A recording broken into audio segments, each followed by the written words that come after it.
Saludos, amigas y amigos, nunca mejor dicho, os doy la bienvenida a este vuestro canal. Hoy vamos a hablar, si Dios quiere, de la frase que nos dice Jesús en los evangelios: amad a vuestros enemigos, amad a vuestros enemigos.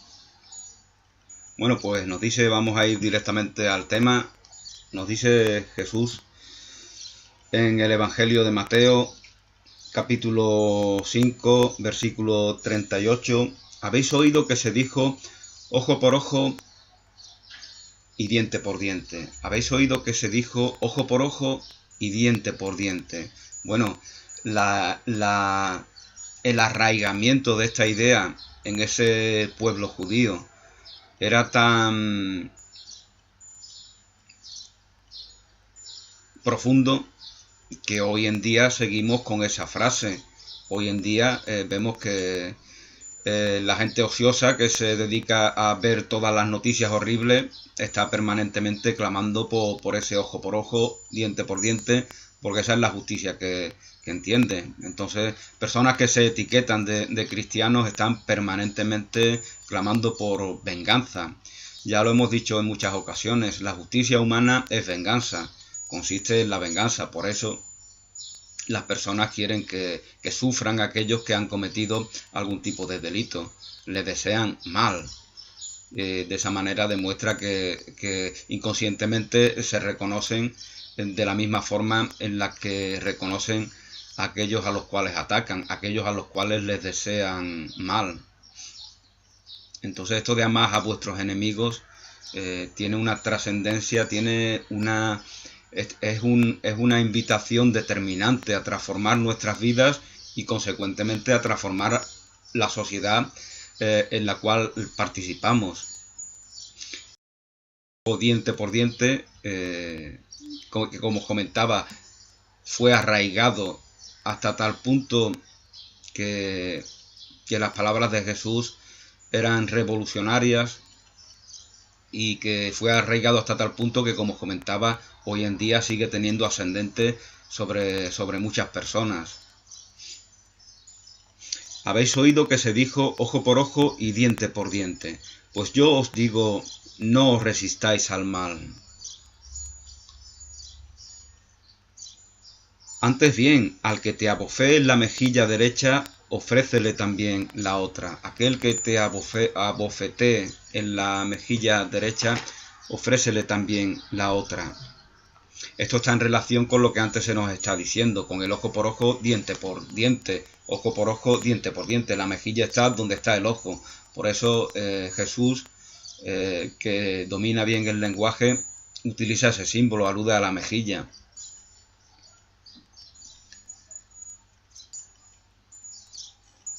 Esto pues ha sido malinterpretado porque cada uno lo adapta a su realidad, y el que vive en una realidad pequeñita porque su mente no alcanza para más, porque no se ha cultivado, pues lo que hace es adaptar esta afirmación a ese mundo pequeñito. Entonces se cree, interpreta que se nos está invitando a ser un poco tontos, ¿no? A que nos golpeen. Pero eso sería querer desear que nuestros semejantes obraran malamente. Estas son palabras milagrosas, que tienen un efecto milagroso si las entendemos y si somos receptores de ellas, tal como Jesús nos la está compartiendo. Responder con la otra mejilla supone no presentar batalla. Este hecho milagroso ha acontecido muchas veces. Si alguien va a agredirte y tú no presentas batalla, tú no le deseas odio, tú tienes comprensión de que esa persona se haya molestado por algo y por eso es lo que le hace eso es lo que le hace que nazca en él ese deseo de hacer justicia. Si tú entiendes que esa persona que quiere aparentemente agredirte simplemente tiene un deseo de hacer justicia, entonces ya estás entrando en la comprensión de cómo se están dando las cosas en la mente de esa persona. Y esa persona es muy posible que reflexione, porque se quedará perplejo ante tu indefensión, ante tu falta de respuesta, porque tú no te has puesto en guardia para defenderte. porque tú has comprendido qué es lo que acontece en su mente, qué es lo que acontece en su alma, qué es lo que acontece en su corazón. Comprendes qué está sucediendo. Esto, bueno, ya hemos hablado en más de alguna ocasión sobre ello, ¿no? Por ejemplo, contaba en alguna ocasión que como alguien se indigna conmigo y como es una persona que reactiva, que habitualmente usa la violencia verbal e incluso física, pues se viene para mí para agredirme. Y yo lo que hago es comprender lo que está aconteciendo en él. Efectivamente, él he estado haciendo un tipo de provocaciones que a él le han molestado, con lo cual veo que es comprensible que él se sienta mal y que se sienta impelido a hacer justicia, a equilibrar. Entonces hay una comprensión, hay un perdón, estoy perdonando la situación. Y cuando esa persona que va a pegarte es testigo de que tú no te estás defendiendo y que tú estás incluso comprendiendo lo que acontece en esa otra persona, pues esa persona reacciona con perplejidad, porque no es la reacción a la cual está acostumbrada, no es la respuesta a la cual está acostumbrado. Entonces, él quiere aplicar justicia, pero de repente ve que en aquello no merece ningún tipo de reactividad justiciera. Entonces se queda perplejo. Entonces el milagro se da. Y esa persona desiste de la acción que quería llevar a cabo. Se aparta. Es más, pasa el tiempo y te pide perdón. Al día siguiente, quizás. Tú crees que te va a llevar la piña que no te llevaste y él ha recapacitado. Te pide perdón, incluso te da las gracias. Ya es una cosa que tú te maravillas, ¿no? Estas cosas acontecen. ¿Por qué? Porque no respondes al mal con la violencia. Porque no reaccionas. Os puedo poner otro ejemplo, que no solamente hay que aplicarlo en situaciones extremas, esto acontece en muchas situaciones. Cuando yo vivía en Holanda, hace ya muchos años, estaba en Ámsterdam y un día me monté en el tranvía, que era poco habitual, porque yo normalmente iba andando por todas partes del centro de Ámsterdam. Yo iba siempre, todos los fines de semana me iba a Ámsterdam, a no ser que fuera a otro sitio. Y entonces me monté en el tranvía, no sé si era porque llovía o algo, para una parada o dos, y como no entendía bien cómo iba el ticket, y aparte si lo gastaba el ticket, pues no iba a tener para volver a casa. Entonces me dije, bueno, como es una parada solo, pues... Y ya estamos casi llegando. ¿Para qué voy a pagar con el ticket? Porque yo tenía el ticket, ¿no? Ese bono que compramos para que salga un poco más económico el viaje, ¿no? Y que sirve para todos los transportes allí en Holanda. Sirve para el tranvía, para el metro, para el autobús, con lo cual es bastante conveniente. Entonces me decidí a no pagar. Y justamente entonces vino el revisor, y además acompañado de otro revisor. Me pidió el ticket y yo le expliqué lo que había pasado. Digo, mira, y no entendía bien la máquina, era solo una parada, y entonces pues como ya estaba llegando, y efectivamente ya estaba en la parada, y entonces el revisor me dijo, pero tú sabes que aquí hay que pagar, si tú no pagas pues tienes que abonar una multa, la multa son 35 euros. Y yo le respondí, efectivamente, tiene usted toda la razón. El mundo no, yo pensaba, para mí el mundo no se termina, he cometido una incorrección, pues nada, pues se abona la multa. Y ahora mi preocupación es que cómo la abono, tengo que pagar la hora, me dan un ticket y voy a a un sitio. Yo estaba pensando, a ver si este me engaña y se queda él con el dinero. Estaba teniendo hasta malos pensamientos en otro sentido. Pero mi actitud era de aceptación de la realidad. Aquí no se termina el mundo. Y entonces el revisor vi que estaba también un poco perplejo, como antes el que iba a pegarme un puñetazo, como el de la otra historia. Él estaba perplejo porque no entiende esa respuesta. ¿Por qué no entiende esa respuesta? Eso ya luego lo pienso yo, porque él está habituado a personas que se ponen a la defensiva, que quieren proteger, defender un derecho supuesto, ¿no? Que quieren inventarse una historia que justifique su acción. Y yo no me inventé ninguna historia, yo acepto la realidad tal como es. Esto aconteció así, así te lo cuento y acepto las consecuencias sin ningún problema. Entonces, como os comentaba, el revisor se queda perplejo. El revisor me dice, bueno, la próxima vez ten más cuidado y sabe que el tranvía hay que abonarlo como todos los transportes. Y me fui y no pagué nada, ni pagué el ticket, ni la multa, ni nada. Esto tú lo cuentas en Holanda y no se lo cree nadie, porque ahí son muy estrictos. Ahí son extremadamente estrictos a ti. Ahí te ponen una multa y la tienes que pagar. Entonces es algo inconcebible, milagroso. Y mucho más yendo acompañado, porque si vas solo siempre puedes decir, bueno, yo soy un revisor que va solo, vamos a dejar este asunto por ahí, pero no, va acompañado de otra persona, de otro revisor, porque casualmente han coincidido en un mismo transporte, seguramente porque otro a lo mejor pues lo estaban transportando para otro tranvía. Entonces han coincidido dos, y dos deciden que yo no pague. Pero eso es consecuencia de eso. Ese milagro, entre comillas, realmente es un milagro. Acontece porque tú no te defiendes, tú no te pones a la defensiva, tú aceptas la realidad. Es una resignación gozosa, no una resignación lacrimógena. Es la aceptación de que no pasa nada, no se termina el mundo, es un hecho más de nuestra vida aquí. Entonces eso es lo que hace que se produzca esa respuesta distinta, porque hay una comprensión de su parte.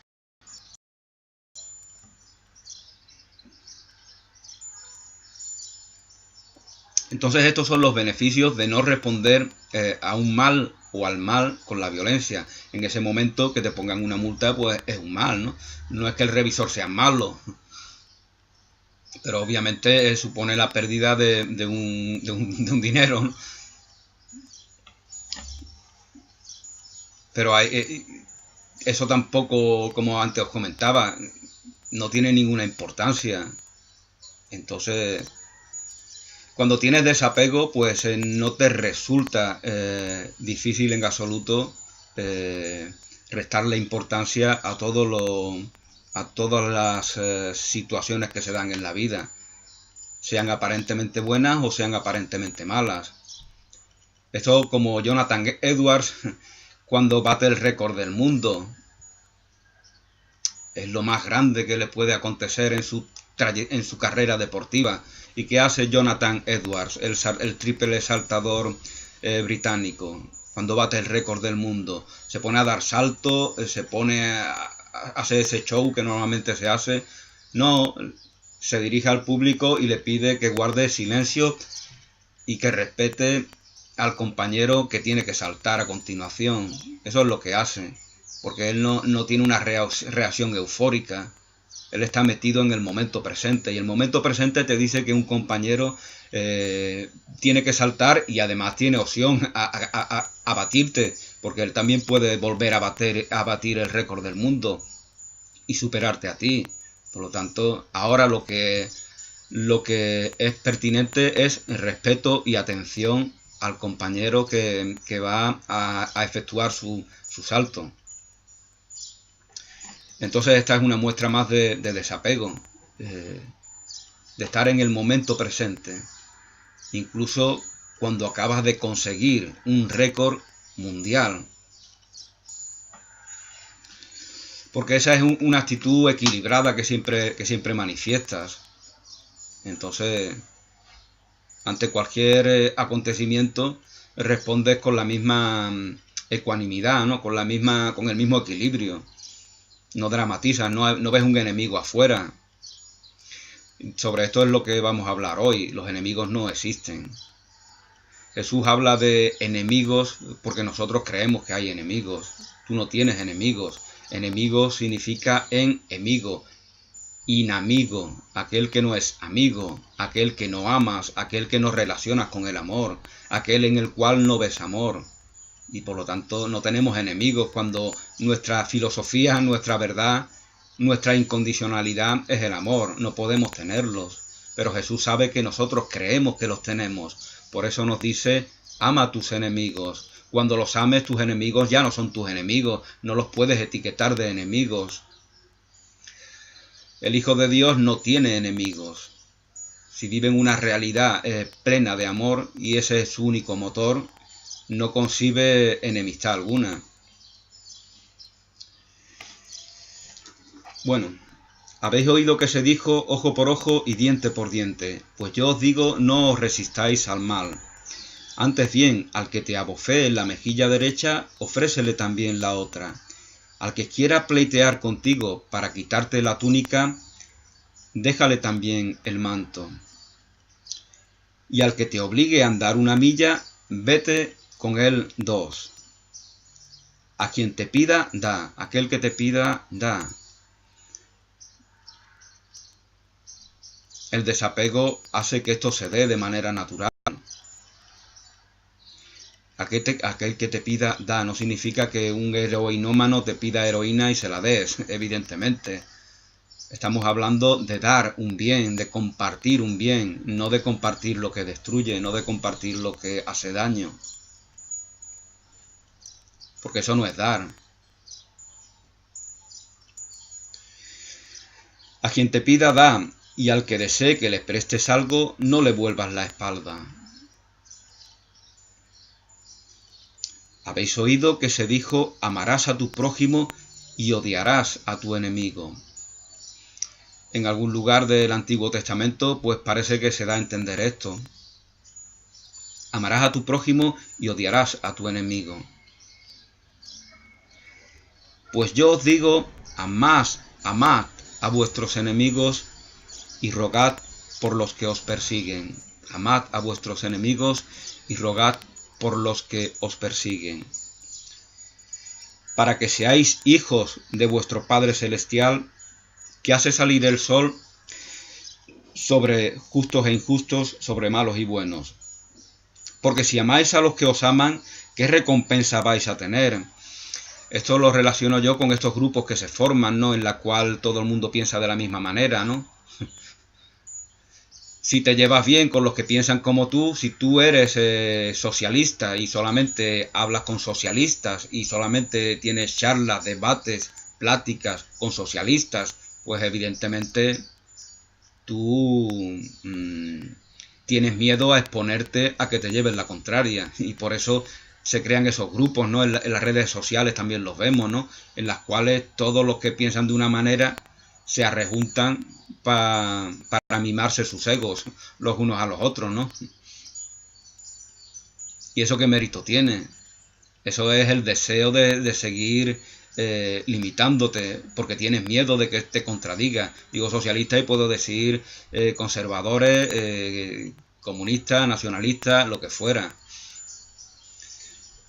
Se arrejuntan entre ellos porque inconscientemente tienen miedo de que se les dé una respuesta que contradiga o que les ponga en evidencia ese mismo miedo. Esta es la invitación que nos hace Jesús. Ábrete a aquellos que aparentemente ven las cosas de otra manera. Porque si a ti te mueve la certidumbre, tú no tienes miedo de exponerte a supuestas críticas, a supuestos ataques. Porque ves con compasión y con empatía a todos los demás, incluidos aquellos que puedan contradecirte. Pero si te mueve el miedo, quieres arrejuntarte con los que piensan como tú. Esa es la realidad. Y eso es sectario de por sí. Eso es una secta. Y además autodestructiva. Porque cada vez se va a hacer más profundo eso a lo cual determina el miedo a exponer el propio punto de vista.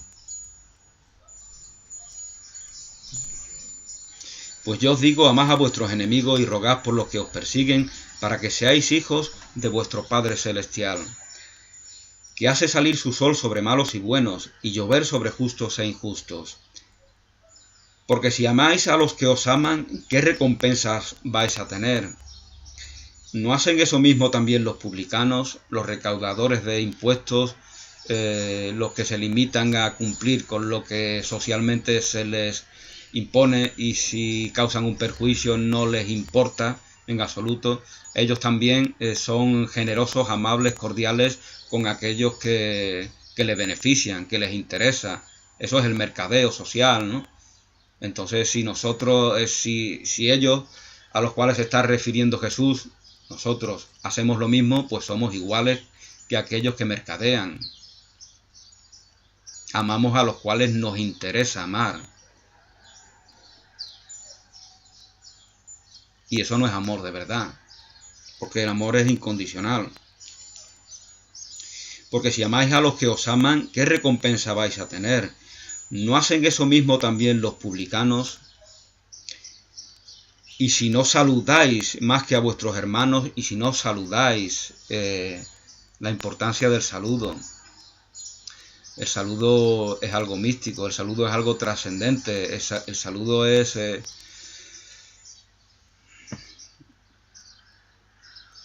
como en el hinduismo, ¿no? Esa mano, saludar significa reconocer la salud de tu alma, reconocer que tu verdad está más allá de las apariencias del mundo. En el mundo parece que enfermamos, en el mundo parece que envejecemos, en el mundo parece que tenemos achaques, parece que tenemos dificultades, problemas, conflictos, pero la salud que está en ti, que es lo que saludamos cuando nos saludamos, porque saludo viene de salud, saludo, salud, que es lo que saludamos cuando nos saludamos, la salud eterna que está en ti está más allá de todas esas apariencias. Por eso el saludo es algo místico, espirituoso. Por eso lo vemos en las tribus también de la antigua, de los pueblos indios, ¿no? De Jau. Y lo vemos incluso en los romanos, ave, que significa salud. Ese saludo que fue también distorsionado y manipulado por la extrema derecha, ¿no? En el siglo XX, como todos sabéis, como distorsionaron también la cruz esvástica, que tenía otro simbolismo dentro del hinduismo y de las religiones de Oriente.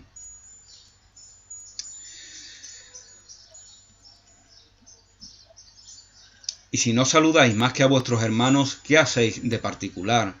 ¿No hacen eso mismo también los gentiles? Jesús se dirige a los judíos, por eso utiliza un lenguaje que es significativo para ellos, pero a través de ellos se dirige a todos. Jesús ha nacido entre los judíos porque son ellos los que están más necesitados de ese mensaje, porque son ellos los que tienen una fe plena. Ellos, me refiero a sus contemporáneos, no a los judíos de ahora. Una fe plena en ese ojo por ojo, diente por diente. Por lo tanto, ellos tienen una fe plena en ese Padre castigador, en ese Padre celoso, en ese Padre que te va a mandar al infierno para que te quemes.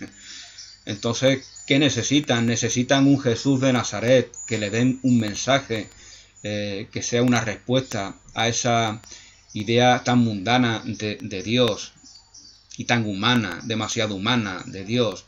Hay que crucificar a ese falso Dios, y justamente Jesús escenifica esa crucifixión. Crucificamos las ilusiones del mundo para que al tercer día resucitemos en la verdad. El domingo, el día del sol, el día de la luz. Nada más aparecer el alba, resucita Jesús. Entonces resucita lo que antes os comentaba, resucita esa salud eterna que está en nosotros, que está más allá de las ilusiones, de las apariencias del mundo. Vosotros pues sed perfectos como es perfecto vuestro Padre Celestial. Entonces, eso es lo que quería compartir. No tenemos enemigos, no existe la enemistad, es solo una percepción, una interpretación desde nuestra condición humana.